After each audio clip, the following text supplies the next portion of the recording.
Kwana 6 kacal kenan da Saddam Hussein ya zama shugaban ƙasar Iraq. Amma tuni ya tara manyan jigajigan jam'iyyar Ba'ath a wani babban ɗakin taro a cikin babban birnin Bagadaza. Iskar waje tana ƙona saboda zafin rana wadda ta kai Celsius digiri 40. A ciki kuwa zafin ya fi haka ba wai saboda yanayin ba, amma saboda tashin hankali. Saddam ya taka matakala zuwa kan dandalin, takardu a hannunsa yana duba su a hankali da gangan, yayin da ɗakin ya lulluɓa da shiru. Ya sanar da taron an gano wani makircin kifar da gwamnati, makirci da nufin hamɓarar da Saddam Hussein, kuma masu wannan mugun tunanin suna nan a cikin ɗakin taron nan.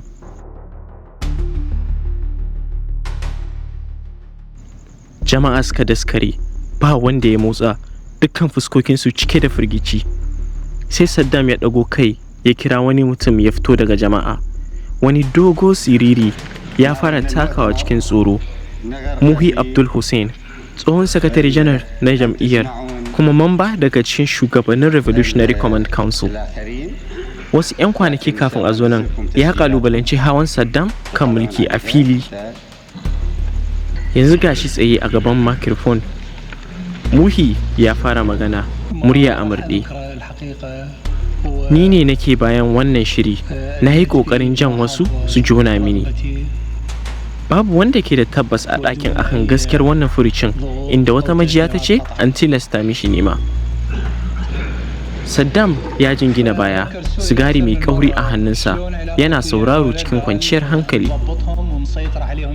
Da Muhi ya gama, Saddam ya miƙe ya tambaya, wani irin hukunci ya dace da waɗannan 'yan cin amanan? Sai ya ɗan yi shiru.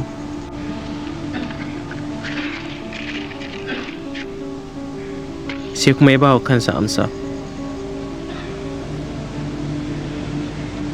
Babu wata hanya sai takobi. Kawai sai kowa a ɗakin ya fara tafi da ƙarfi. Wa wasu wannan tafin na tsoro ne, na neman tsira. Kowane mutum yana addu'ar kada sunansa ya biyo baya. Sai Saddam ya ce zai fara karanta sunaye ɗaya bayan ɗaya. Duk wanda ya ji sunan shi ya tashi, ya maimaita taken jam'iyyar, ya fita daga ɗakin ta ƙofar baya. Ba a gaya musu inda za a kai su ba, amma sun sani. Duk waɗanda aka kira sun yi biyayya cikin shiru.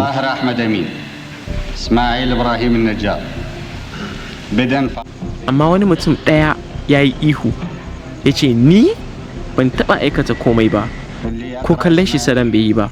Cikin nutsuwa ya sake maimaitawa, idan na kira sunanka za ka tashi, ka maimaita taken jam'iyya, sannan ka fita.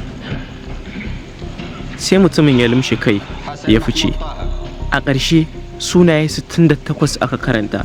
Waɗanda suka rage an yaba musu da aminci, suka tashi suka yi ta tafi da ƙarfi, wasu ma suka yi kuka da farin ciki. Ko Saddam kansa sai da ya zubar da ƙwalla. Amma a waje waɗanda aka kira sunayensu duk an ɗora su cikin manyan motoci aka tafi da su gidan yari. A cikin kwanaki kaɗan aka gudanar da shari'a.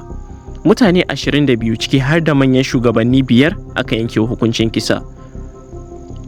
Bayan ganuwar kurkukun, dubban 'yan Iraq sun taru a gangami, suna ɗaga tutoci, suna rera waƙoƙin yabo ga sabon shugaban, suna zagin waɗanda ake tuhuma kuma.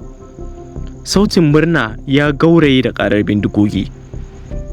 Wannan tamkar wasan siyasa ne, tsaftacewa, gargaɗi da nuna ƙarfin iko duka a lokaci guda. Kuma a tarihin Saddam Hussein, wannan ne farkon tafiyar. Bayan shekara guda zai jagoranci Iraq zuwa yaƙi mai tsanani da Iran. Yaƙi da ya ɗauki shekaru 8 ya kuma girgiza gabas ta tsakiya. Daga baya zai tura sojojinsa Kuwait, lamarin da ya jawo hankalin manyan ƙasashen duniya. Amma labarin Saddam ba wai yaƙi-yaƙi kaɗai ba ne. Wasu 'yan Iraq suna tuna shi a matsayin wanda ya inganta Bagadaza, ya gina manyan hanyoyi kuma ya faɗaɗa ilimi. Wasu kuma suna tuna shi a matsayin shugaban da ya ƙi amincewa da ƙarfin yammacin duniya, ya yi watsi da takunkumi, ya yi alkawarin gina Iraq babba a yankin. Akwai gaskiya, tatsuniya da kuma farfaganda. Saddam Hussein ya kasance ɗaya daga cikin shugabannin da aka fi jayayya kansu a ƙarni na 20. Kuma abin da ya faru nan a wannan ɗakin a shekara ta 1979 shine kawai farkon labarin. Ku yi subscribing domin bin hawan Saddam Hussein da gano gaskiya, ƙarya da sirrika da suka yi na mulkinsa. Idan kun ji daɗin wannan bidiyon, ku kalli wannan bidiyon da zai nuna muku yadda ranakun Muammar Gaddafi na ƙarshe a duniya suka kasance.